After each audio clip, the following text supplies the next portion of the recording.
Hello and welcome to episode 7 of Man vs. Reality. I had to have a quick check then to see where we were, but we're on episode 7 already, doing pretty well. Still keeping me very interested, finding out all the different things about different things. A lot of stuff hasn't really surprised me, but yeah, some stuff has, and it's always good to at least increase your knowledge a little bit about a situation that you find yourself in. Where are we now? Since we last spoke, we've lost another Prime Minister in the UK. Liz Truss resigned in disgrace after doing nothing but destroy Britain even more over the 44 days that she was Prime Minister, which is incredible. That's a record, by the way, for the lowest serving, for the least number of days served in office for any UK Prime Minister since the UK became the UK. I think the one beforehand was in for the previous winner was in for 110 days, which is still double Liz Truss's record. And the only reason they came out of office was because they died. So there is yet another leadership race that pretty much none of us have any say in whatsoever. The Tories are still trying to cling on to power as much as possible and not calling a general election, which is what needs to happen because the country's a mess. And it needs to happen mainly because it looks like Boris Johnson is going to be Prime Minister of the UK again after being basically sacked for being a lying, cheating scumbag, and the last straw was that he employed a repeat sex offender. And it's just gobsmacking. Why? Don't understand. Never going to understand. But anyway, this week on Man vs. Reality, I wanted to talk a bit about wealth. Because it's something that I don't really know that much about. Not being dead rich or anything along those lines. And I think it's something that a lot of us don't really understand that much about. Obviously, top 1%, they know about everything. I'm going to look at what that is because I don't really know what constitutes being in the top 1%. How much money do you have to earn to be earning more than 99% of the population of the earth, which is just absolutely crazy. I want to have a quick look at how they structure their wealth as well, because they don't seem to be paying their fair share of tax. But the thing is that I think, most people, including myself, don't realise is the way that their wealth is structured and housed, as it were. So take Elon Musk, really, really famous rich guy. Most of his money is in shares of Tesla. So as the price of those shares that he owns increases, so does his potential wealth. Because that's what it is. It's his potential wealth. He doesn't actually have all that money in his bank. If he sold all of his shares, that's how much money would go into his bank account. That's it. So it's like his stocks and shares, any property that he owns, and then on top of that is the wage that he gets paid from Tesla every single year, which I don't even know what that is. It might be 20 grand or something. He might just pay himself 20 grand a year as CEO of Tesla, and then all he has to do legally is pay tax on that, which is a big screw and a con, isn't it? But there you go. That's the way it is. It is all a big con. So yeah. Anyway, let's just crack straight off. So let's start with a really, really easy one. What is wealth?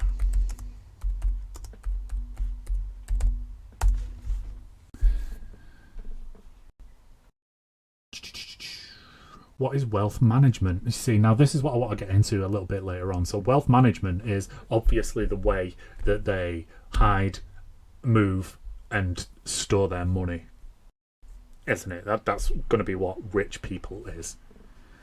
But that's not what I want to know. I don't know why he's come up with wealth management. I must have clicked on that by accident rather than just going bang on there. So wealth, here we go. Here's the dictionary definition that's come straight up on Google, on the first page of the Google website.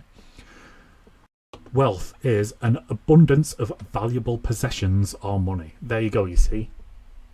Straight away, straight out the gate, that's a very important thing, the definition, isn't it? So if you're the wealthiest man in the world, then you don't only have a lot of money, but you have a lot of possessions. So that's how you can get around paying taxes and stuff like that. So that's the first so that's the first meaning. The second meaning is a plentiful supply of a particular desirable thing. The tables and maps contain a wealth of information. Yeah, that's quite an interesting one. So the first one, he used his considerable wealth to bribe officials. Lols. Yeah, I imagine that goes on quite a lot, doesn't it? So, yeah, that's a good one to start. So, excuse me. So, like, as I was saying a minute ago, and, like, I managed to Google myself ahead a little bit by getting onto wealth management, which is always quite good. Actually, I'm going to make a quick note of wealth management because my dumb ass couldn't think of what it was called before.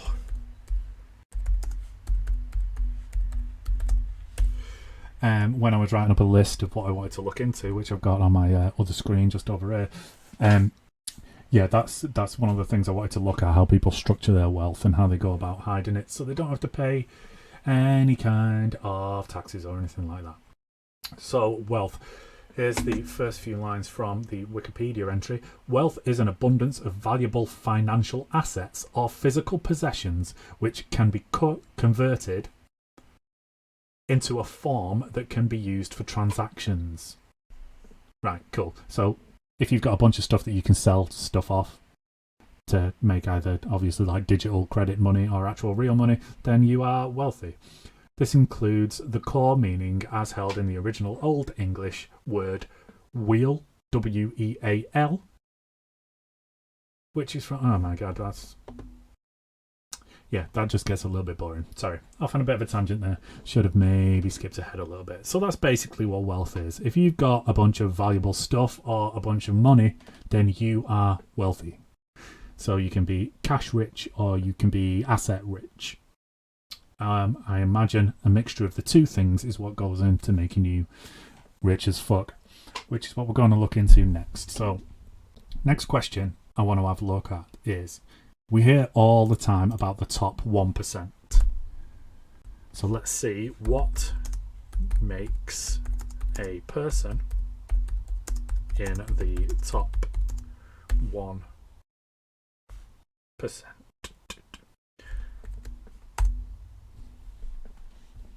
Right, so this is from Forbes, the first article that's come up. And the first line, just reading off the Google page here. According to recent studies, to be in the top 1% of earners in the US, now we want to look at the UK. I'll carry on reading this in a second anyway, but yeah, I think there might be something. Yeah, so if we go a bit further down, we'll have a look. So to be in the top 1% of earners in the US, you need to bring in an annual salary of at least $597,815. So that's just under £600,000 per year. This means that the other 99% of earners in the US make less than your amount per year, which is what makes sense. Right, so this is another website now, because I want to really look into the UK more than anything else, because I live in the UK, and it's more, whatever. Sorry, I'm a bit tired today, as you could probably tell. I just keep trailing off at the end of sentences, which is always good when you want to do a podcast and try and keep people engaged. Mumbling and trailing off. That's what people want to listen to while they choose their podcast. I'll just blame it on someone else and pretend that I'm drunk. But it applies a lot more to me being in the UK. So this is from IFS. I think it's something financial services. We'll have a look what that stands for in a second, just to make sure we're onto something interesting. More from the IFS. So this website is ifs.org.uk, and it's an article by Robert Joyce, Thomas Pope, and Barra Rowantree. And it was published in 2019, and it is the characteristics and income of the top 1%. The richest members of our society get a lot of attention. Much of the public conversation about economic equality is concerned with, loosely, the top 1%. How different they are from the rest, how they got to where they are, and what, if anything, policy should do about it. So in other words, should they be taxed more than the rest of us because they earn more than the rest of us? Yes. There we go. Simple. Cool.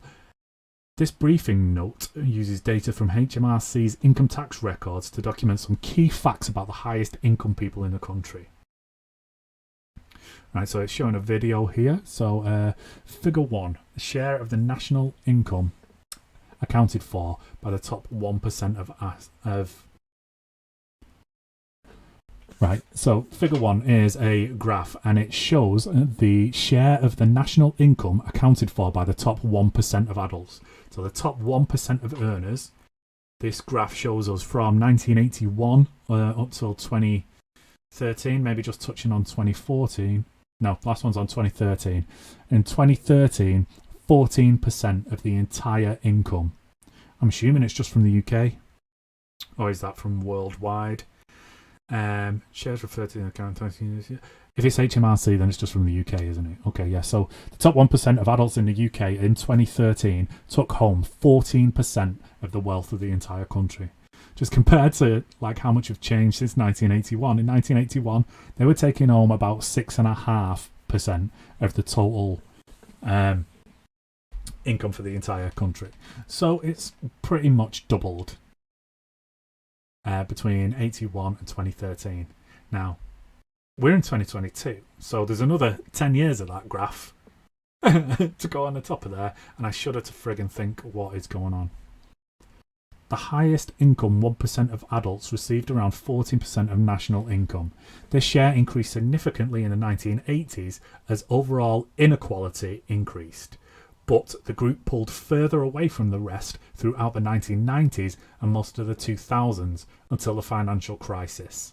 So where was the financial crisis? That was 2008, wasn't it? 2008, you see a big drop. So in 2008, it looked like they had just shy of 16% of the entire UK's economy in their friggin' pocket. And then after the financial crisis, it dropped down to about 12.5%. Good. But obviously, since then, they'll have bounced back and they'll be doing better than ever. Yeah, the rich people. Fuck 'em. Ugh, gross. Even though income equality across most of the population was actually stable or falling over this period. The period during the financial crisis, it's saying. Okay, so some key findings here. I'm just going to read out the highlighted bits. Bear in mind, we've got a few years off this yet. To be in the top 1% of income taxpayers in the UK, i.e. to be among the 310,000 individuals with the highest income, a taxable income of at least 160 grand is required. 236,000, so this is money per year, is required to be in the top 0.5%. And nearly 650,000 is required to be in the top 0.1%. Holy shit. Right, so we read before that in America, if you needed to earn about £600,000 a year to be in the top 1%. In the UK, you only have to earn £160,000 a year to be in the top 1% of UK earners. That is so much fucking lower than I thought it was. And there are only 310,000 people in the UK earning 160 grand a year and above. That just shows how much the rest of us are getting fucked. Holy shit. 43% of adults pay no income tax. And to be in the top 1% of all adults, or the top... Right, that doesn't make any sense, does it? Right, all the top 540,000 people, a pre-tax income. Right, there we go, so it's lower. A pre-tax income of 120,000 is required, right? The top 1% of income taxpayers are disproportionately male, middle-aged and London-based. Yeah, that makes more sense, doesn't it? A man aged 45 to 54 in London could be in the top 1% nationally while still needing a further 550 grand to be in the top... Whoa. Right, cool. Right, so a man aged between 45 and 54 could be in the top 1% nationally for the rest of the country, right? If he lives in London and is middle-aged and a man. But he would still need another £550,000 to be in the top 1% for his gender, age and region. So if he lived in London, he wouldn't be in the top 1% for London, but would be in the top 1% for the entire country. Damn! That's ridiculous. These patterns become more pronounced at even higher income levels. Almost half of the top 0.1% of income taxpayers are based in London. It makes sense, man. It's where all the financial markets are, and we're a finance-based economy now because Margaret Thatcher killed all of industries. And then we decided to do Brexit, which was reliant on industries and self-reliance. Makes no sense. Anyway, sorry. So the top 0.1% of income taxpayers are based in London. Over 40% are aged 45 to 54, and only 11% of them are women. Wow. I mean, that kind of makes sense because that kind of wealth, you've got to acquire it over quite a number of years, I imagine. If you're a taxpayer, you do because you're working for it. You've not inherited it. It's based on pay, this, isn't it? It's not inherited wealth. It's being paid to be wealthy, right? Women haven't been allowed to work for that long, so it does make sense that it's going to be that much lower. Hopefully it'd be more now. Like I say, we're acting on like old data. This was written in 2019, but the graph we saw at the top only went up to 2013. So even if it was written like 2 years ago, there's still about 8 years. No, there isn't, is there? That's not maths. There's still about 6 years missing off the data of that map, of that graph that we were speaking about before. But yeah, so hopefully that's on the rise. Hopefully more women are getting paid that moolah. We know that it's not right. I'm probably going to do another show about like gender issues and pay gaps and stuff like that, and issues between the sexes, but you know, that'll be for another day. Definitely going to bitch about that some more. Okay, so the top 1% of income taxpayers have become more geographically concentrated since the turn of the century. The 65 out of 650 parliamentary constituencies with the highest density of people in the top 1% now contain half of all of the top 1%. This is up from 78 constituencies in 2000 and 2001. So it's funny how it says up, but the actual numbers have gone down. So they're more concentrated in a smaller area, basically. So they've gone from living in 78 constituencies all to living in 65 constituencies out of 650 from the whole of the UK. Partnerships and dividend income account for over a quarter of the total income of the top 1%. No, don't care about that. Top 1% of income taxpayers are not a stable group. Quarter of those in the top 1% in 1 year will not be there the next. Damn, fickle 1%. After 5 years, only half will still be in the top 1%. Man, so it changes all the time. That is quite interesting. As a result, someone has a much higher chance of being in the top 1% at some point in their lives than they do in any given year. Right? So if you've got more chance of doing anything throughout the course of your life than you do doing it in 1 year. That sentence makes no sense. 3.4% of all people, 5.5% of men born in 1963 were in the top 1%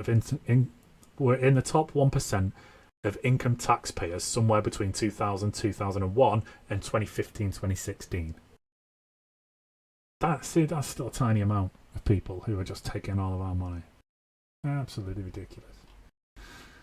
Right, so to be in the top 1% of the UK, you only have to earn 160 grand a year or above.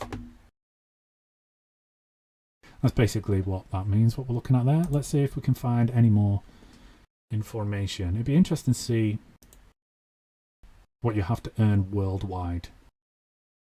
Top 1% income in the world. There we go. Let's have a look at this one. How to make the top 1% list. This is from Investopedia. Right, cool. So, how to make... This is just reading from the front page of the Google search that we've just done. How to make the top 1% list. To be in the top 1%, you must have an annual wage at least $823,763 per year. According to the Economic Policy Institute. Wanted to see what that last place stood for, don't I? Right, cool. So, still, it ain't even like £1 million a year in it. I say that like it's not a lot of money, but it is. It's ridiculous. What's the top 1% by income? Let's see if this does any more. So that's that Forbes article that we saw before. The minimum net worth of the top 1% is roughly 11.1 million. Right, so that's what they're worth overall. A person would need to earn an average of $823,736 per year in order to join the top 1%. The widening gaps in wealth and income stem from a variety of factors, including the wealthiest increasing dominance of public and private equity and tax breaks. So we're going to have a look at that again a bit more. So that's another article from Investopedia that we've just been in to have a look at. So in America, you need to earn just under £600,000 to be in the top 1% of earners. In the UK, if you earn over £160,000 a year, that puts you in the top 1% of earners. Unbelievable. That is so little money, so much smaller than I thought it was. To be in the top 1% of the entire world, you need to earn about $824,000 per year. Right. That's kind of amazing. So that's what you need to be on. I am nowhere near any of that, which is just sad. Right, so let's click back to see that article that we was just reading about, because I wanted to have a look at...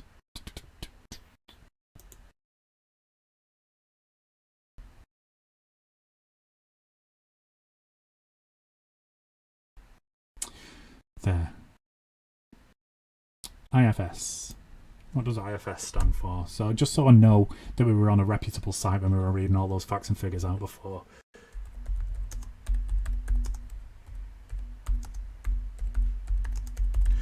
What does IFS stand for? In finance?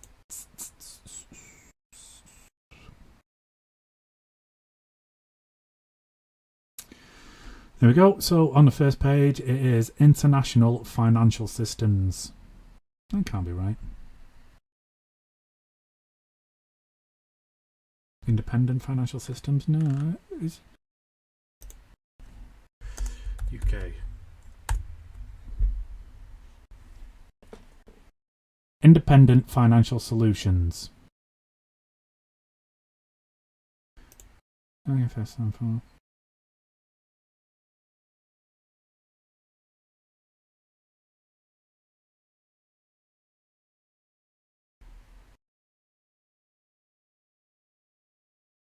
Right, there we go.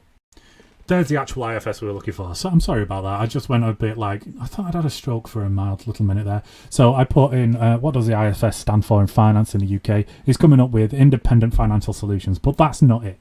We were on an actual website for what looked to be an institution, and from that very website, ifs.org, I've just found out that it is the Institute for Fiscal Studies. So we can be pretty much...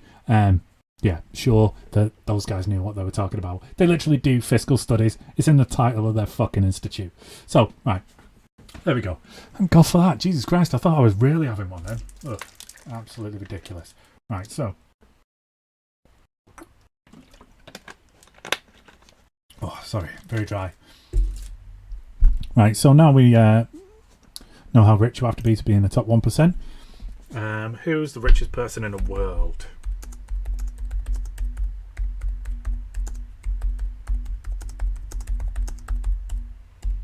I'm hoping it's going to come up with a list for us. Key takeaways. Da-na-na-na-na. Right, so what's this? Yeah, so we're on Investopedia again. Let's have a click on this. So, this was October 16th, 2022. This is another great website. I'm sure I've been on here a few times. We're doing all the thingy stuff. And it has got like flyover links where you can see who the people who wrote it are, who fact checked it, who reviewed it, and all of this kind of thing. It's got a handy list at the side. Oh my god, it's got information about them all as well. That's quite cool. So, top 10 richest people in the world. Number 1, Elon Musk. Number 2, Jeff Bezos. Number 3, Bernard Arnault.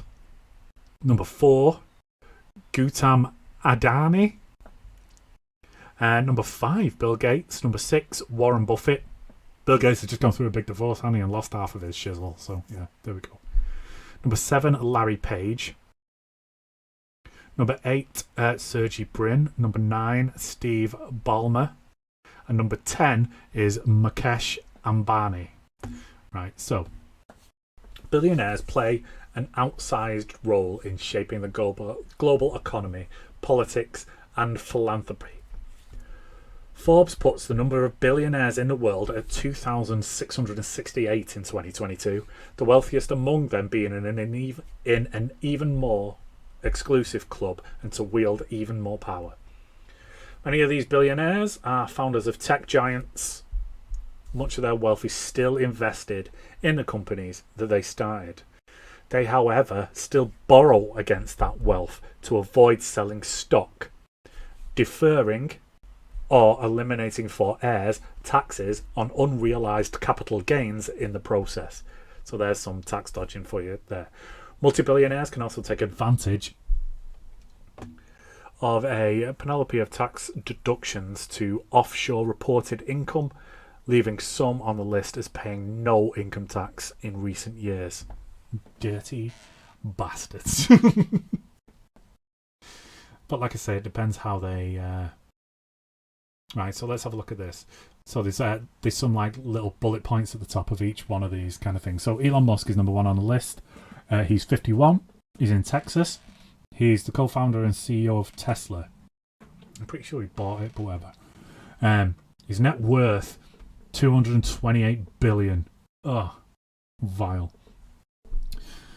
He owns 15% of Tesla, which is 99.3%.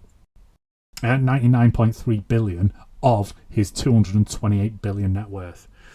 Okay, so his other assets: space exploration and technology. That's wicked. This gives you such a good breakdown of everything, where all of his money is, basically. So he's got 99.3 billion in Tesla. SpaceX, he's got 46.9 billion. Private asset as well. Wow. The Boring Company, which is him digging big holes, 3.3 billion. Twitter, 3.8 billion. Does he own Twitter now? I don't think he did he? And then he's got 17.8 billion in cash. That's wonderful. That's exactly what I was looking for before when I wanted to find out about like wealth management and stuff. And then obviously it gives you all of these people have in common is either their mummy or daddy got them started, or that's about it, or they were very lucky.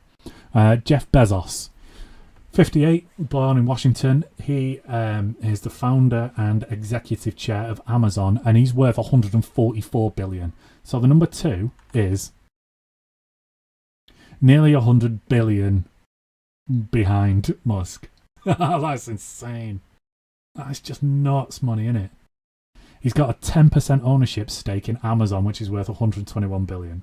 Other assets: Blue Origin, because these assholes can like to go to space because they can just afford to it.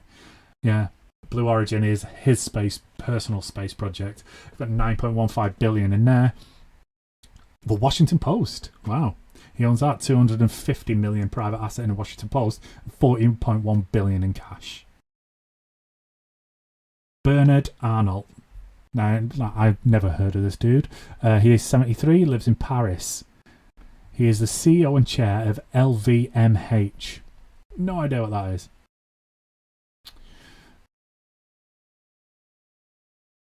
It's a luxury goods company. The brands include Louis Vuitton, Hennessy, Marc Jacobs, and Sephora. Christ on a bike. Christian Dior. He has a Christian Dior ownership stake of 97.5%, which is 111 billion. He has a Moelis company equity stake, which is worth 21.3 billion. Hermes equity, unsolicited, undisclosed stake, so we don't know how much he does there. And then he's cash rich, 8.9 billion. I just have that 0.9, man. Gautamandi is 40. He lives in India.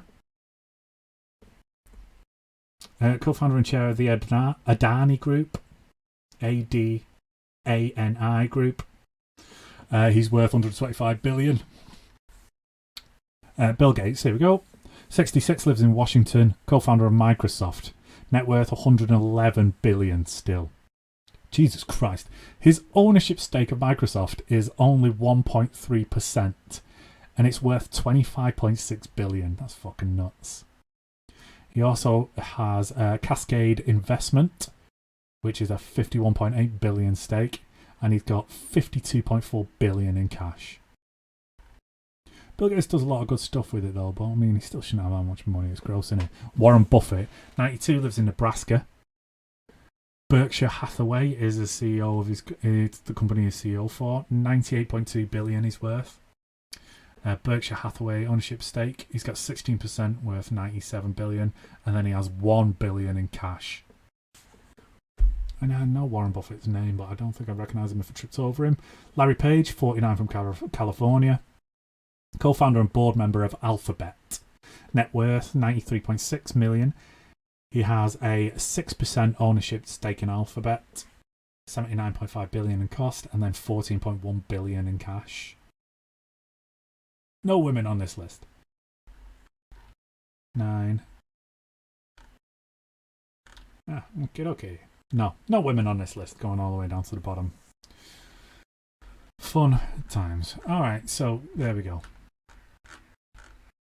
So that's been quite a nice little run through there of the top 10 richest people in the world, who all happen to be men, which is quite amazing. I would have liked the... Let's have a see. CEO of SpaceX. I have to dig through this information. I'd rather...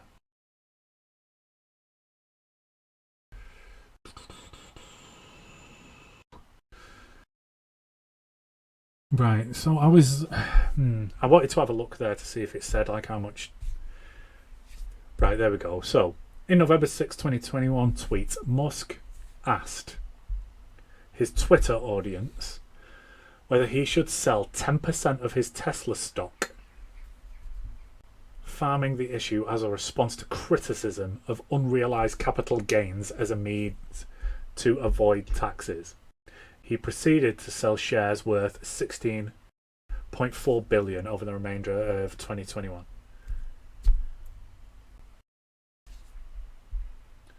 US Senator Elizabeth Warren, a Massachusetts Democrat, cited a media report that Musk paid no income tax for 2018 to argue for the adoption of a wealth tax.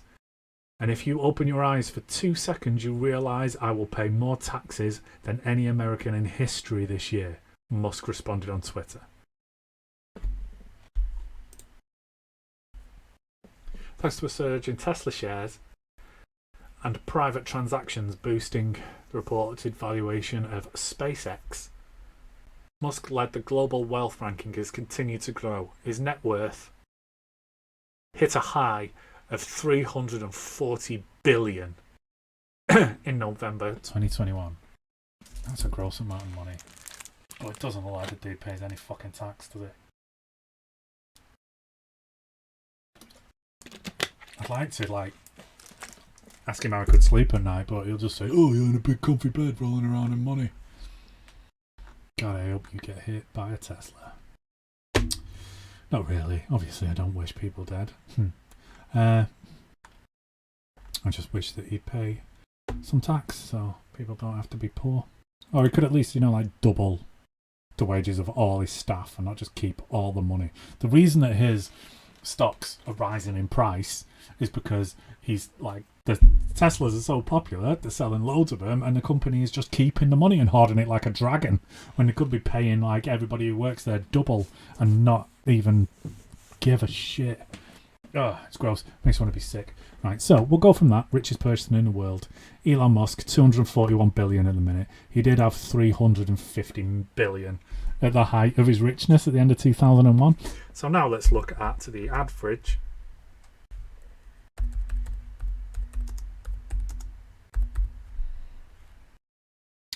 wage in 2022. Don't know why I put a D. There we go. Right, so this is ons.gov.uk on the first page of Google. Average weekly earnings were estimated at £601. Ew, that's gross. for total pay. That can't be right. Average weekly earnings, right. Let's have a look at this.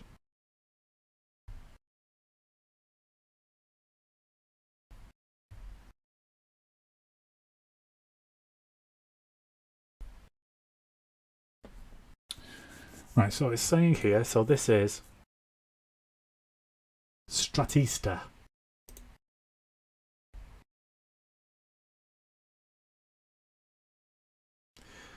Median monthly pay of employees between 2014 and 2022.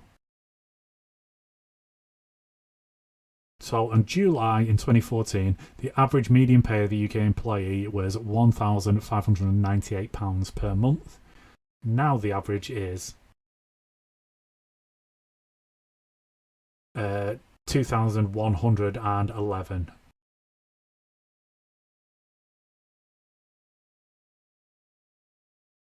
Yeah, 2,110 per month.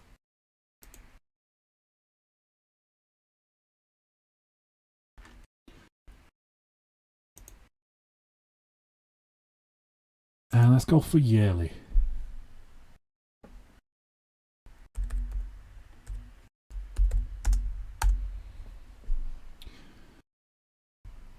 Okay, so standoutcv.com. What is the average salary in the UK now? So it's taken us straight to it. Standoutcv.com, this is.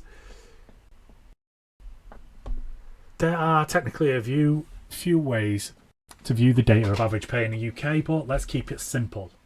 The latest data from ONS, that's the Office of National Statistics, shows the following. Mean average salary of those working full-time is £31,447.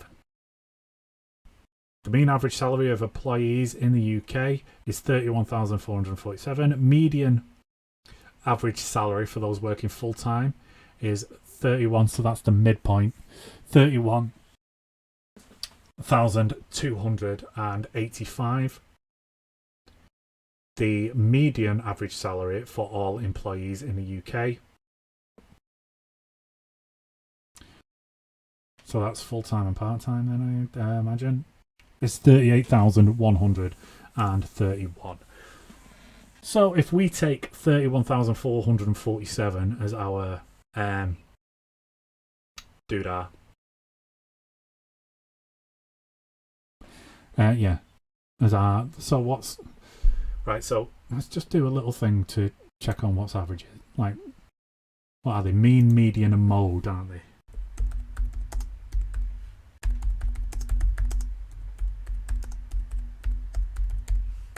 Just to double check this, so I'm not. I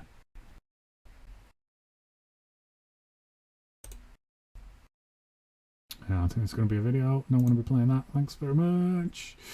Obviously, trying to stay away from videos because I don't really know. Yeah,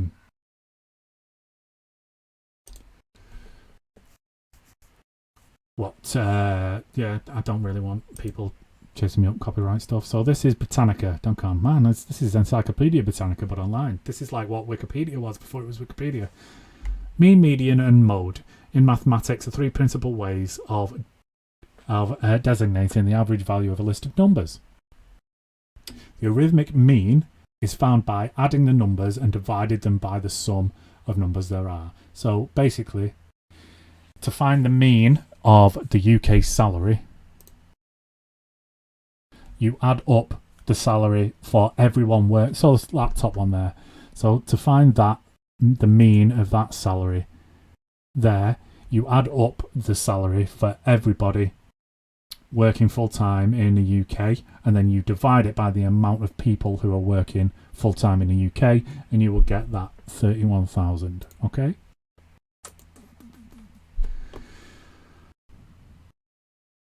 This is what I most often meant by an average, yeah? So the median is the middle value in the list orders from smallest to largest.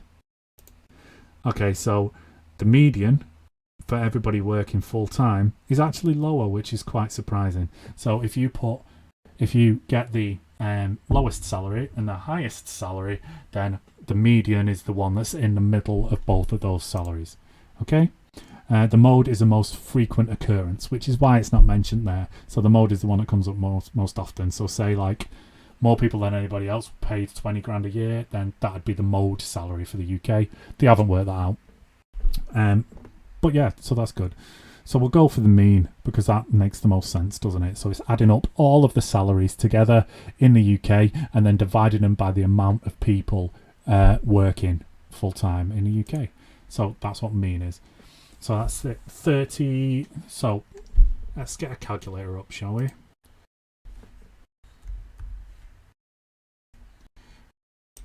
And do some mathematics. It's going to run a different screen. Let's. Oh, hey, there we go. So standard, right? So 31,447 divided by 12. So you're on £2,620.58 per month. Not too bad.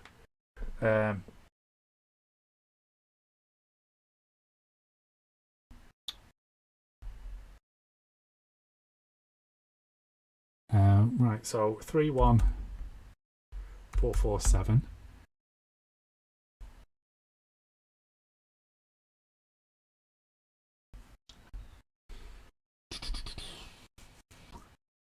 minus 20%. So that's how much tax you're paying per year on that. So you've got because you'd be at 20% tax. You're going to get £6,289 40% tax. Obviously, it doesn't really work like that, does it? Because you've got a certain amount of non-taxable income that you can earn before that. But yeah, that's just a rough estimate. So it'd be roughly 25 grand after tax. Yeah, like I say, doesn't really work out. Depends on your circumstances, depending on your tax code and all that kind of thing, because you're allowed to earn a certain amount. So you're probably looking at about 27, 28 grand actual take-home pay off that. Yeah, so let's prove a point. We were looking at how rich the richest people in the world were before, which is kind of like staggering to the imagination. Like, it's really hard to get your head around those numbers. So let's have a quick look at a million. Like, how long would it take to earn how long would it take to earn £1 million if you were on £3,447 per year? So 1, 2, 3, 4, 5, 6. 1 and 6 zeros is a million. Divided by 31,447, which is the average pay for the UK for a year. So if you didn't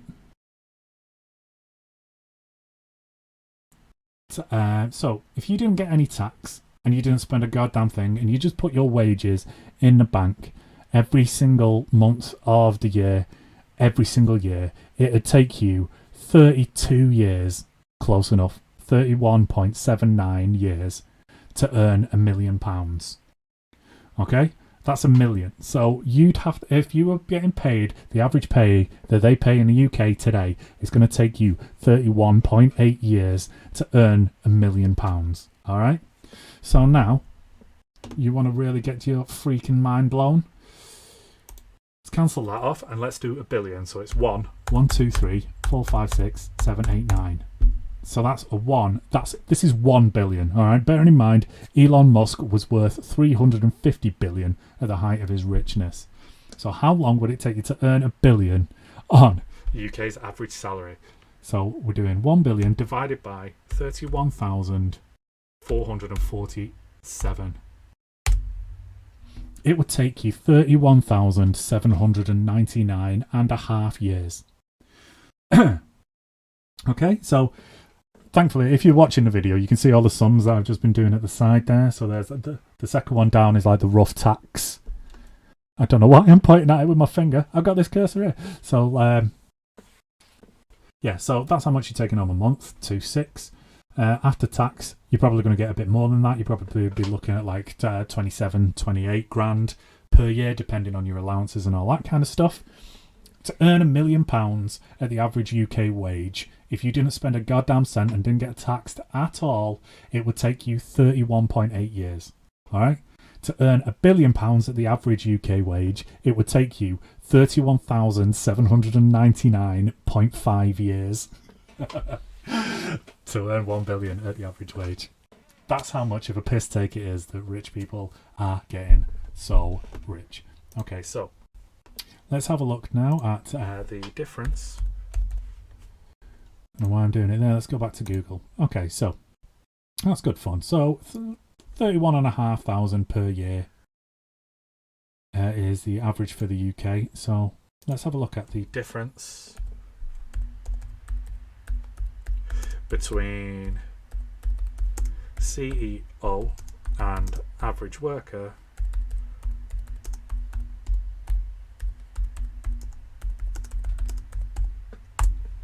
In the UK.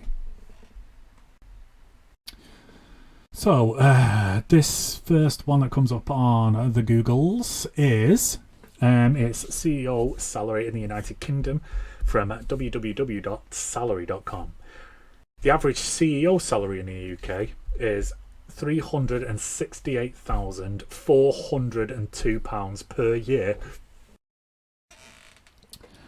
as of March 12th, 2021. But the range typically falls between 278,260 and 570. Jesus. And £570,403. That's quite a big range. How much more? So this is from bigissue.com. 109 times more the average salary. I shouldn't have put that calculator away just yet, should I? Because we can look at that. We've just been doing that kind of stuff. Wait, what if I just clicked on there? No, that was the wrong thing, wasn't it? Calculator, there we go.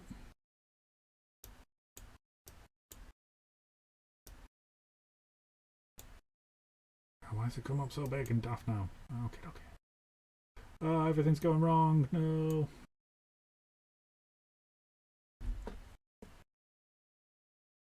Can I get it smaller so we can see it? There we go. Right, so. I knew I should have done that. So if we do 3, 6, 2, 4, 0, 2, and then we go back. And do divided by 3,1,447 equals 11 times.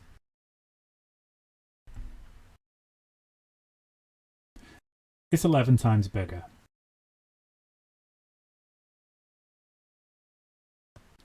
Yeah, 11.5 times bigger. So the average CEO is getting paid 11.5 times more than the average UK worker. That's bonkers. So where did that 109 come from, I wonder? 109 times. The median pay of chief executives in the FTSE 100 companies rose to 3.41 million in 2021. Up from 2.46 million. Okay. So this is a C. I don't get where this is coming from there.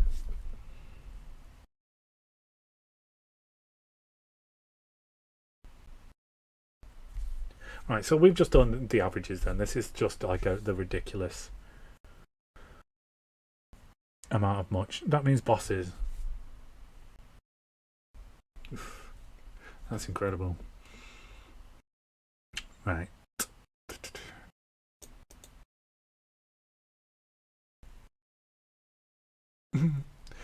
CEOs made 324 times more than their median workers in 2021, Union Report finds. But we've just seen there, we've just done the average CEO for the UK's salary.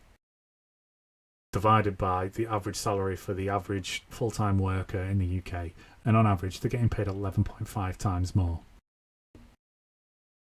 Most of these figures are coming up with like ridiculous stuff.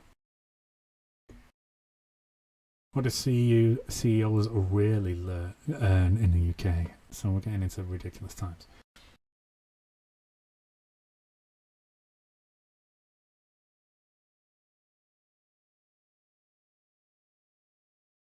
Should we see if we can Google why has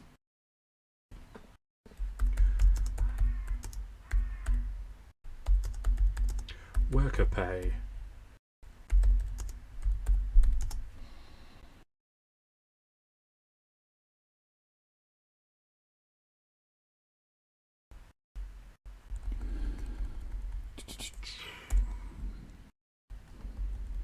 the gap?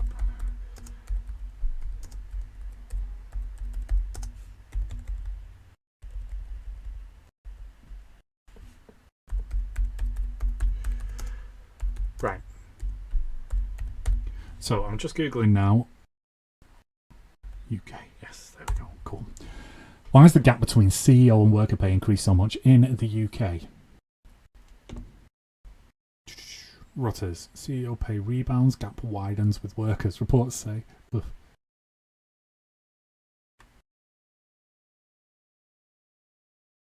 In The Guardian. Pay gap between UK workers and executives narrow. Well, that's not what anybody else is saying. Executive pay up 39% since pandemic. Ugh. Pay gap widens as executives enjoy 39% hike. Oh my god, this is the worst thing in the world. Top CEO pay is now 120 times that of the average earner. Pay ratios at the Equity Trust. Our brand new party tracker reveals that CEOs in the UK's top 100 companies now pocket an average of 5.3 million each year, or 386 times that of the average worker. So like the top 100 companies in the UK, you'd expect them to have ridiculously, disgustingly overpaid CEOs, wouldn't you? Right, so let's have a look at this. So this is prospectmagazine.co.uk. How did the gap between CEO pay and that of ordinary workers get so wide? So this is from October 6, 2022. It says November 22 on it there for some reason. They must have updated it.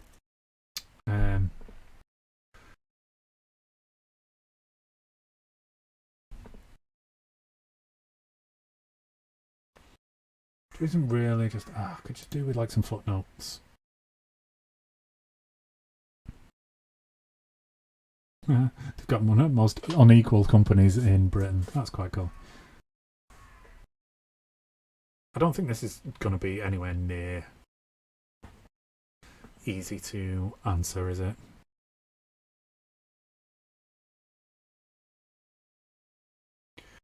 Biggest pay gap financial industries. Yeah.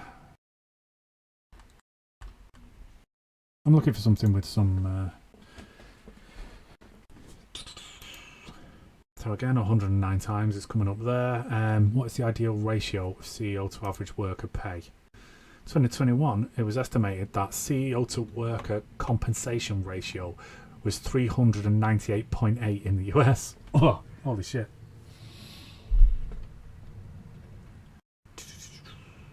Who is the highest paid CEO in the UK? That's quite an interesting one.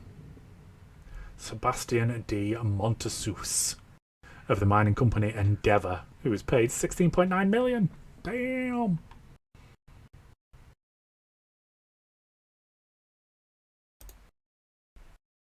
So this is Reuters. UK CEO pay rebounds and the gap widens with workers, report says. London, May 23rd, British chief exec's pay is on track to exceed their employees' median earnings by more than ever before. By even more than before the COVID-19 pandemic, as profits and exec bonuses rebound, a report of the British High Pay Centre showed on Monday.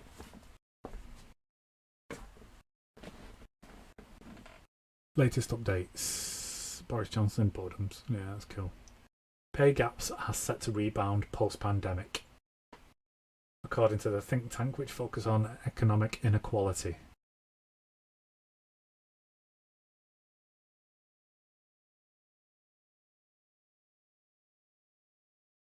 The widening pay gap comes to most British households. Struggling with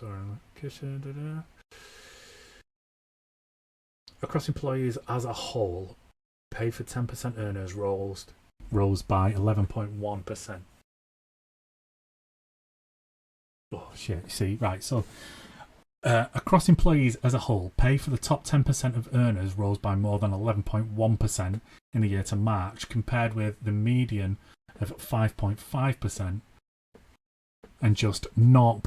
So most workers got a 5.5% rise, the top 10% of earners got an 11.1% rise, and the bottom 10% of earners got a 0.9% rise. So the people who need the most money got a 0.9% rise, and the people with the most money got an extra 10% more of a rise than those with the least. Our society is a mess. Absolutely incredible, isn't it?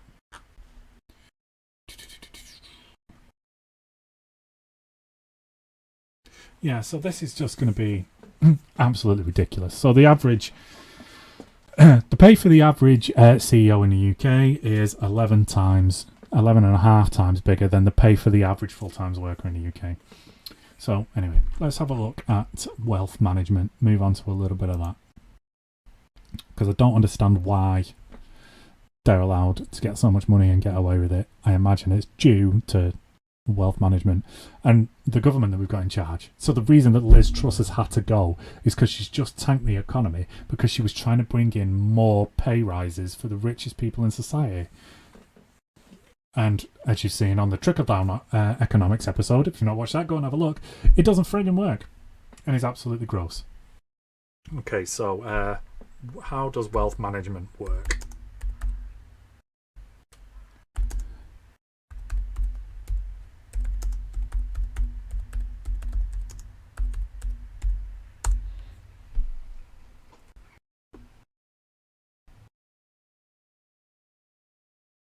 Wealth managers provide holistic finance advice to help their clients grow and protect their wealth. The advice goes beyond just providing advice on a client's investments or designing a financial plan for them. Wealth managers generally work with clients with a higher net worth than a financial planner might. Right, so these are basically the con artists that teach you how to hide your money, to invest rather than to keep cash and all that kind of thing.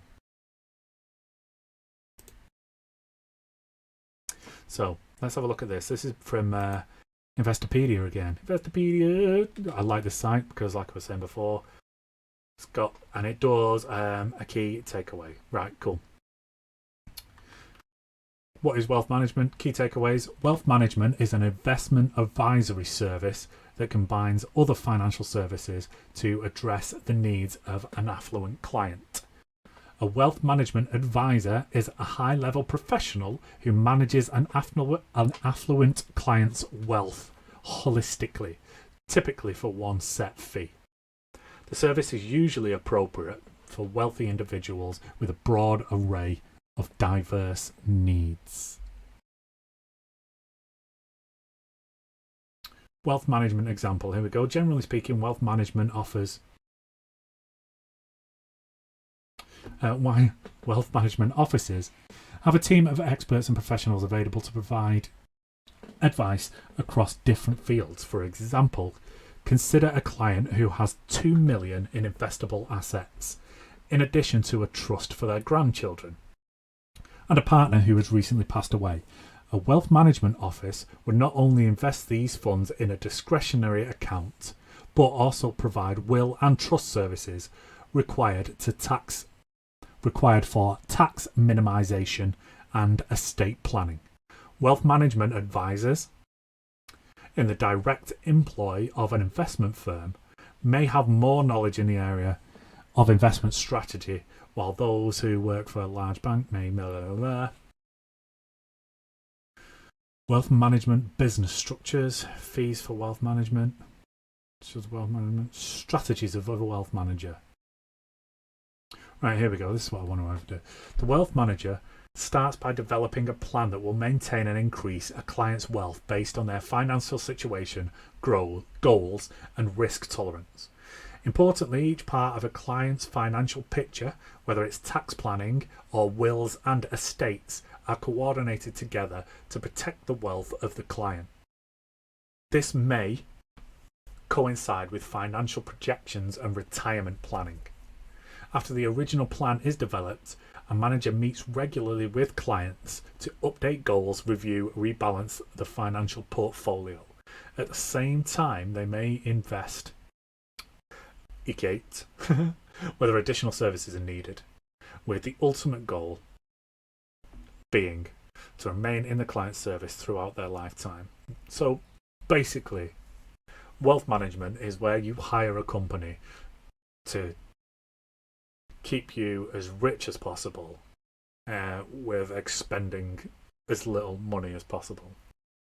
So is it basically a personalised plan to keep you in the dosh? Yeah. Adverts about trading platforms. There we go. So before we saw, when we were talking about the richest people in the world, we basically saw a breakdown of how their wealth is distributed. So they are cash rich, basically. But it's not as much as the riches that they have in stocks and shares of their company. So basically their untaxable assets are worth more than the money that they've got in the bank. And obviously once that money's gone in your bank, you can't really be taxed on it, can you? If it's just sat there doing anything, once you've already earned it. Well, I wonder what is Elon Musk's yearly pay? What is Elon Musk's? Right, so he's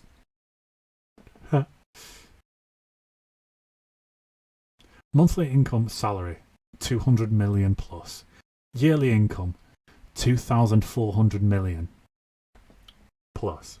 So why the fuck is he not paying tax on all that?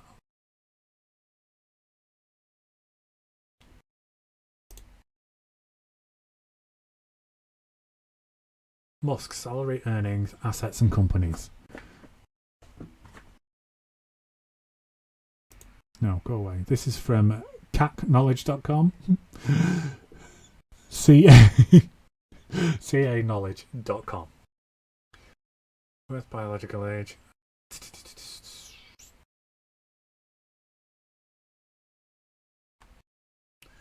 Net worth, career, frequently asked questions. Let's go to these frequently asked questions about Elon Musk. Elon Musk's total net worth. What is his real age? What is the name of his wife? What is his height? Why is no one asking why he's not paying tax? Let's Google how much tax he pays. Has an estimated salary of 2,400 million per year. I mean, didn't his wife come out and say he was on pauper's wages? What does she think paupers are? Fucking idiot.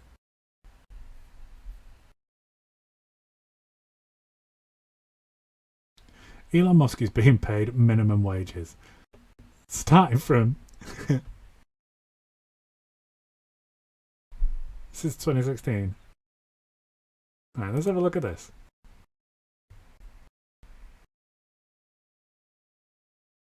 Yeah, I think this is just a big shower of testicles. Isn't it? From Quora. So this is just where people put up basically what their opinions is. How much does Elon Musk make a day? £51,000. Now this twat up here has just said he's being paid from 35,000 to 50 grand a year. It's a bit of a drop down from a suspected 2,400 million. He definitely ain't on 35 grand a year, you dumb twats. Tax per year. So, what's Elon Musk's tax per year? About 11 billion. New York, CNN. Elon Musk's tax bill, 11 billion. Tesla's £0. Why is that? Elon Musk has repeatedly bragged. Jesus Christ, CNN Business, you need to stop trying to force ads into my face holes. Or perhaps complained that it will pay more federal taxes for 2021 than anyone has ever paid, about 11 billion. But Tesla apparently won't pay a cent. Tesla may not plan to pay federal taxes at the time of for the foreseeable future, even though the company just had its most profitable year in 2021, an income of 5.5 billion. And adjusted income of $7.6 billion. I don't know what that means, whether it's from abroad or what. Moving profits overseas. Sullivan said he believes 130 million loss on its UK operations is most likely to due. International commemoration structure. Blah, blah, blah. So this is like Tesla doesn't expect to pay US taxes anytime soon. Government support for its electric cars. Once again, this is common practice for companies that lose money.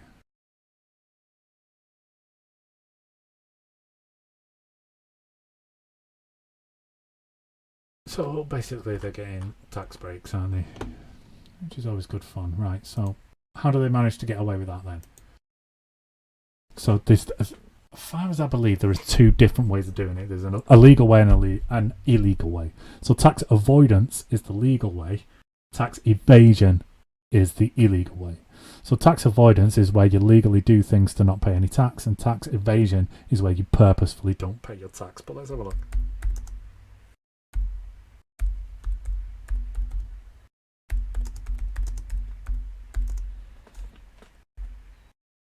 Tax avoidance and tax evasion. Tax evasion means concealing income or information from tax authorities, and it is illegal. Tax evasion, tax avoidance, means legally reducing your taxable income.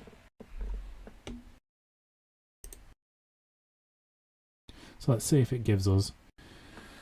Right, cool. So this is quite a nice breakdown, it looks like. So this is nerdwallet.com, and it's tax evasion versus tax avoidance definitions and differences. So this might be a good... What is tax evasion? Tax evasion is the use of illegal methods of concealing income or information from the IRS or other tax authorities. Tax evasion can result in fines, penalties, and or prison time. What is tax avoidance? Tax avoidance is the use of legal methods of reducing taxable income or tax owed. Claiming allowed tax deductions and tax credits are a common tactic, as is investing in tax-advantaged accounts, such as IRAs or 401ks. The difference between evasion and avoidance largely boils down to two elements. Tax avoidance is structuring your affairs so you pay the least amount of tax due. Tax evasion is lying on your income tax form and any other forms. Says Beverly Hills. That's a shit way of writing it. Oh, you see, now look, it sounds like I'm a knobhead now, but it's not. It says Beverly Hills. California-based tax attorney Mitch Miller. So yeah, Mitch Miller says it. Beverly Hills doesn't. I was like, that's an asshole name. Your parents hated you. But it's not a real thing. Putting money in 401ks or taking advantage of tax-deductible donations are perfectly legal methods of lowering tax bill, tax avoidance, as long as you follow the rules. Concealing assets, income, or information to dodge liability typically constitutes tax evasion. So, one is a legal method of paying less tax. The other is an illegal one. Examples of tax evasion: paying for childcare under the table, so cash in hand. Ignoring overseas income. So any income that you've got that comes from overseas, you just don't write on your tax form. Right, that's that. Banking on cryptocurrency. Using virtual currency won't get you through any secret loopholes. Cryptocurrency may be relatively novel, but the IRS already has rules about them. Right, so they're doing that anyway. Not reporting income from an all-cash business or illegal activities. So getting paid cash in hand. Examples of tax avoidance. When it comes to tax avoidance, there are plenty of ways to reduce your tax bill legally. Capitalise on tax-advantaged retirement accounts such as 401ks and individual retirement accounts, a popular method of, so basically a pension. 401k is a pension, right? But America pension. So if you put money in straight into your 401k instead of keeping it in a normal bank account, then you don't have to pay tax on it. Okay. Learn more about the world of tax deductions and credits. You might qualify paid for tuition, daycare, medical expenses, or even salary taxes. Right, cool.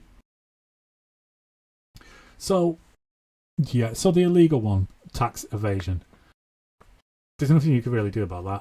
If people are going to break the law and lie about it, there is nothing you can do about it. So tax avoidance is the big one that you can do things about in it, because it's all going to be like tax avoidance and loopholes.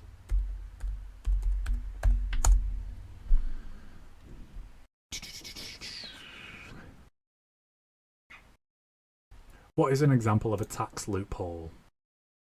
This is from financeyahoo.com. If you loaned someone money and never paid it back, you might be able to deduct it from your taxes. That's really weird. Sorry if there's a hair on my microphone that's really doing my head. Cool. Is tax avoidance legal?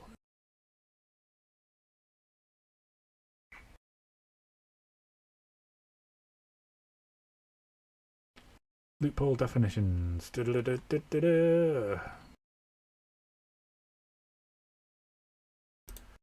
Right, so this is common tax avoidance schemes from patrickcannon.net. Right, so these are common tax avoidance scheme, umbrella payroll schemes. So this is what people use to avoid paying tax legally. Umbrella payroll schemes are common in the UK. They occur when you pay from an umbrella company. From the umbrella company is divided into small payments, which goes through the payroll and is subjected to PAYE, indicating that you are only paying tax on some of your income. A much larger payment without any tax liability or national insurance. I don't really get how that works. That sounds very complicated. The larger payment comes from a different account than the first payment, and it's usually from overseas. I don't really get that. Right, let's read that first one again. Umbrella payroll schemes are common in the UK. These occur when your pay from the umbrella company is divided into a small payment which goes through and is subject to PAYE, indicating that you are only paying tax on some of your income, and a much larger payment without any tax liability or national insurance deducted. So they only tax you on a small part of your pay and then just chuck you the rest of the money under the table. Surely that's illegal. The scheme promoter promises that you can keep 95% of your pay without income tax or national insurance. And some promoters even claim the HMRC is aware and have approved the arrangements. Jesus Christ. Right, so this is when someone does it for you. That's absolutely ridiculous. It's saying it's very high risk. These schemes may involve dishonest and non-disclosure, therefore may cross the line from tax avoidance to tax evasion. How is it not tax evasion, that one? I don't know about that. Right. Disguised remuneration schemes. Disguised remuneration schemes come in many different forms, but what they have in common is that it promotes the claim that the schemes replace taxable income with non-taxable payments, such as loans out of an employee benefit trust. Okay, so instead of paying you a wage that's taxable, they pay you out of a benefit trust which doesn't occur any tax. The Supreme Court decided last year in the Rangers case that many of these loan schemes do not work as a technical matter and that the tax avoided is still payable. Right, so this doesn't really...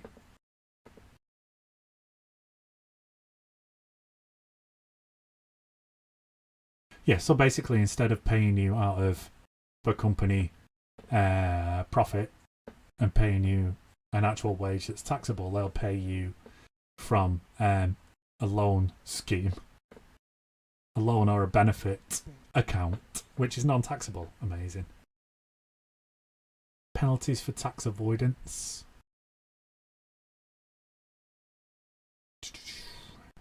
Larger fines.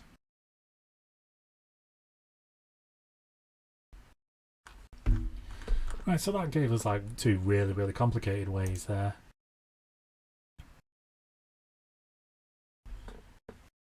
Then I'm sure UK's richest people. Right, so this is an article from The Guardian. More than 2 years old, but let's have a look what it says. UK's richest people exploiting loophole to cut their tax rate, obviously. More than 9,000 of the rich people in the UK collecting more than 1 million each in capital gains last year, exploiting a loophole that could result in them paying a tax rate as low as 10%. So the average tax rate in the UK is 20%. For salaries between, it says down there, 12,000 and 50 grand. Above 50 grand it goes up. Data shows 9,000 people paid just 5.1 billion on 33.7 billion in capital gains income. God, it's all just a con everywhere, isn't it?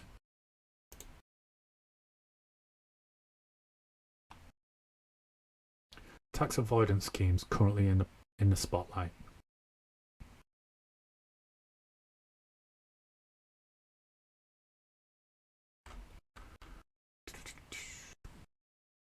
That looks complicated, but it is a government one.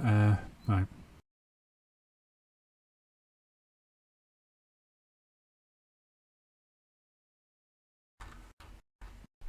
Right, so that's... let's see. Let's just Google tax loophole, see if that comes up with anything else. A tax loophole is a tax law provision or a shortcut of legislation that allows individuals or companies to lower their tax liability. Loopholes are legal and allow income or assets to be moved with purpose of avoiding tax. What are examples of tax loopholes? If you loaned somebody money and never paid it back, yeah, that's cool. What are some tax loopholes from the rich? Now, this looks quite interesting. Tax and loopholes only the rich know. So this is gobankingrates.com.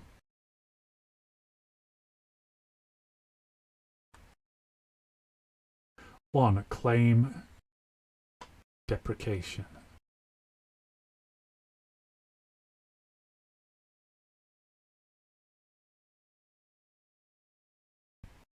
For federal income tax purposes, deprecation is a deduction that allows you to recover the cost or other basis of certain property. Oh, okay.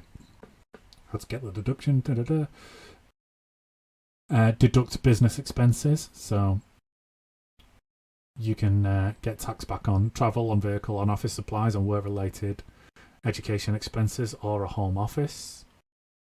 Hire your kids. Business owners who turn their venture into a family affair can put money back into their own pockets. For example, hiring your kids offers potential tax benefits. According to the IRS, payments for the service of a child under age 18 who works for his or her parent in a trade or business are not subject to Social Security and Medicare taxes. Well, that's only if they're young though. That's child exploitation though, that, isn't it? Roll forward business losses. Trump claimed, so this is mainly about how Donald Trump avoided his taxes, isn't it? Trump claimed a total of 1.4 billion in losses from his core businesses 2008-2009. The New York Times reported By rolling forward these losses, Trump was able to later claim a 72.9 million tax refund. How exactly this all works is a little complicated. I'm not going to read it then because my brain's boggled with all this anyway. Earn income from investments and not your job. Instead of working for their money, wealthy people can make money work for them.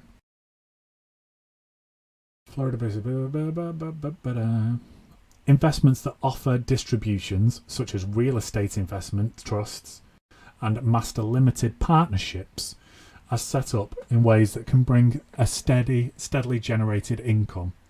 Invest in stocks or invest in real estate by purchasing rental properties. Remember, you'll have to make a significant upfront investment to see your returns. So if you buy stocks or property and the value of that goes up, but you keep that property instead of selling it, you won't be able to get taxed on it before you sell it. But surely you get taxed on that when you sell it because it goes into your income, right? Unless you just keep moving it around and you just stay rich instead of being like cash rich. Sell real estate you inherit. If you inherit a piece of property, you can maximize the capital gains taxes by taking advantage of the step up in basis. Normally you buy a piece of land for this is in dollars, so it's all American still. Sell that land for 450. You'll owe tax on that 250 gain. However, if your parents purchased the land for 200 and you inherit it, your new basis will be the fair market value of the property at the time you inherit it. If you sell it immediately, you won't owe tax on all of that 250 that you gain. Oh, okay. That's weird. Buy whole life insurance. Buy a yacht or a second home. Most Americans don't have the cash to buy a boat or a second home, but having multiple residences can lessen a rich person's tax bill. Jesus Christ. So yeah, that's depending on where your address is. If you own a home and itemize your deductions on your tax return, you can usually deduct property taxes and the interest you pay on your mortgage, though there is an upper limit of 10 grand. Open a HSA. A health savings account is a tax-deferred account. Originally designed for healthcare expenses, however, when used properly, the account can become triple tax-free. Jesus Christ. Open solo 401k plan, so that's like your retirement thing. Defer your income. You only pay access on the income you receive in any given year. Even if you complete work and are entitled to pay, you don't actually have to receive the payment until the following year, so you won't owe taxes on it until then. Harvest tax losses. UK tax law states that you pay capital gains tax on profits you take in taxable accounts. Worse still, if your gains are short-term in nature, meaning you held them for a year or less, you'll have more tax to pay. If you're in the top federal tax bracket, that means 37% of tax. The smart way around this short-term gains tax is to harvest capital losses to offset these gains. Oh, it's unreal, isn't it? So that is basically the guy that we were talking before. He's a wealth manager, isn't he? So that's basically advice on how to get around 35 ways to save on tax. Amazing. Right, so let's have one last look at tax havens.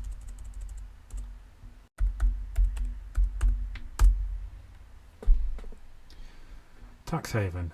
A tax haven is a jurisdiction with very low effective rates of taxation for foreign investors. In some traditional definitions, a tax haven is often financial security.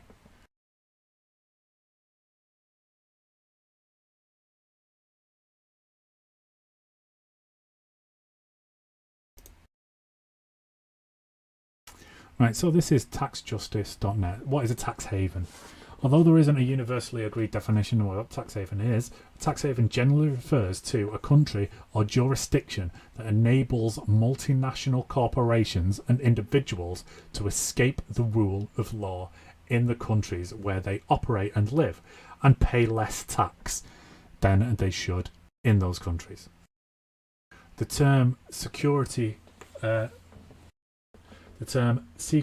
jurisdiction is sometimes used instead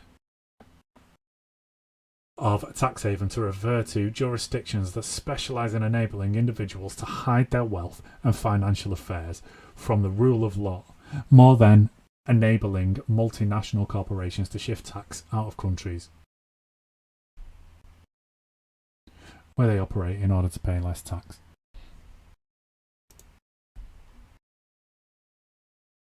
Right, cool. So it's a little bit dodgy, but it's basically a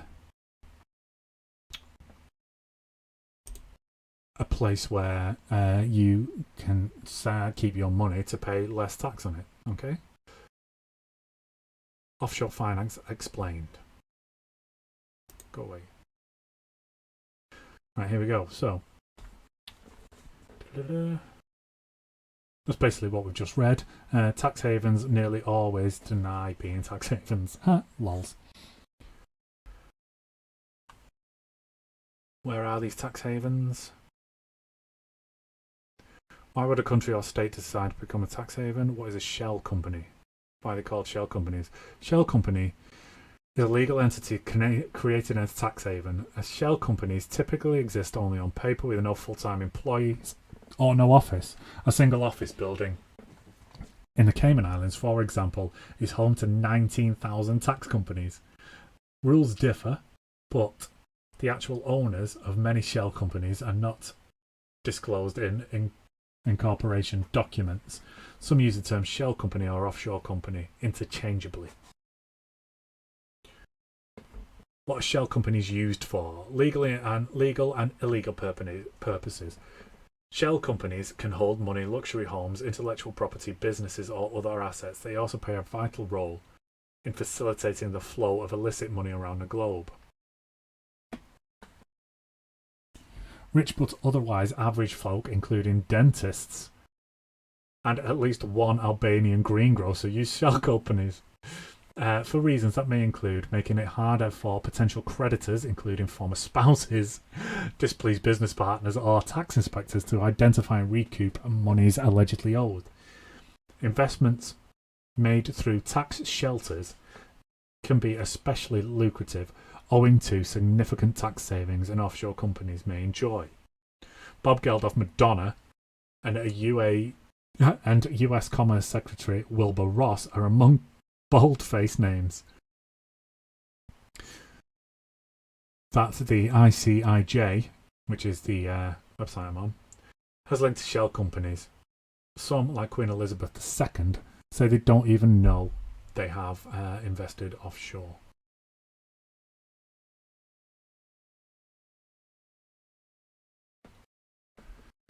Right, so how do companies benefit from tax havens? So this is what I actually wanted to know here. Businesses, especially those that transact across borders, enjoy massive tax savings by routing payments, profits, and investments through subsidiaries in offshore financial centres. Big pharmaceutical companies, for example, might set up a new entity in Bermuda or the Netherlands and shell that entity a patent for a profitable drug. The parent company might then pay a big licensing fee to the offshore company, which in turn would allow it to record lower profits at home. So basically you're paying yourself your own money and pay a lower tax bill. Drug companies have avoided billions of dollars in tax this way, according to Oxfam. Each year, companies avoid paying more than $500 billion in taxes using methods like these. Some pay little or no tax on their home countries.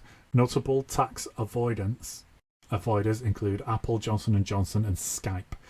Companies often say shell companies encourage foreign investment and give deals done that wouldn't otherwise. They also incorporate offshore, many say, to avoid paying taxes twice on the same pot of money. Experts say these defences are either overblown or mythical. Want to know more? Right, so basically a tax haven or a shell company is somewhere where you send all your money, where you pay either little or no tax whatsoever, and it takes the money out of your company. So say your company is based in the UK and you've made £1 million profit, and then you send like 900,000 to the shell company in like Bermuda or somewhere like that, and you say, well, that's that company's money, 900,000. So the only taxable money I've actually made in the UK is 100,000, not the rest of that million that I've hidden somewhere else. So that's how you avoid paying much less tax.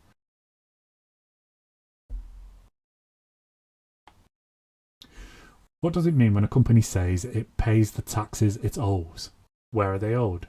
Experts refer to this as a tax mantra. It allows corporations to appear to be good corporate citizens, but does not contradict the fact that many of these companies use loopholes. How do you set up a shell company? I'm not really bothered about that. I'm just interested in what they pay. Who has my shell companies work? How much does it cost to start one?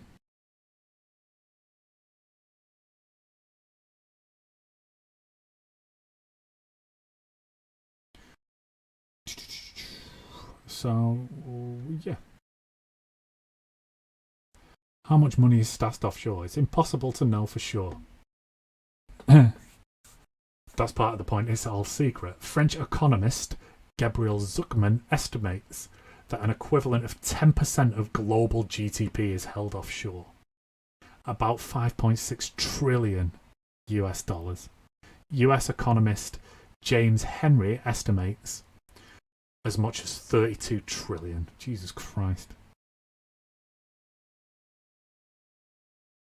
Why isn't there a big crackdown on offshore companies? One reason, some of the most powerful countries in the world are major players. Offshore money flows through overseas territory of the United Kingdom, the US states of Delaware, Wyoming, Nevada, South Dakota, and through Switzerland and the Netherlands. However, since the Panama Papers were first published, there has been a push in the US to eliminate corporate secrecy. Some experts are optimistic. Right, when was this article done?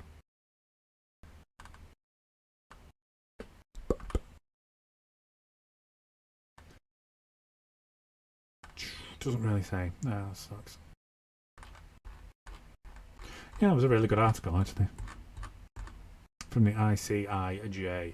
There we go. April 6, 2020. And they're the two people who wrote the article. 4 years after the Panama Papers, the ICIJ continues to report on tax havens and those who exploit them.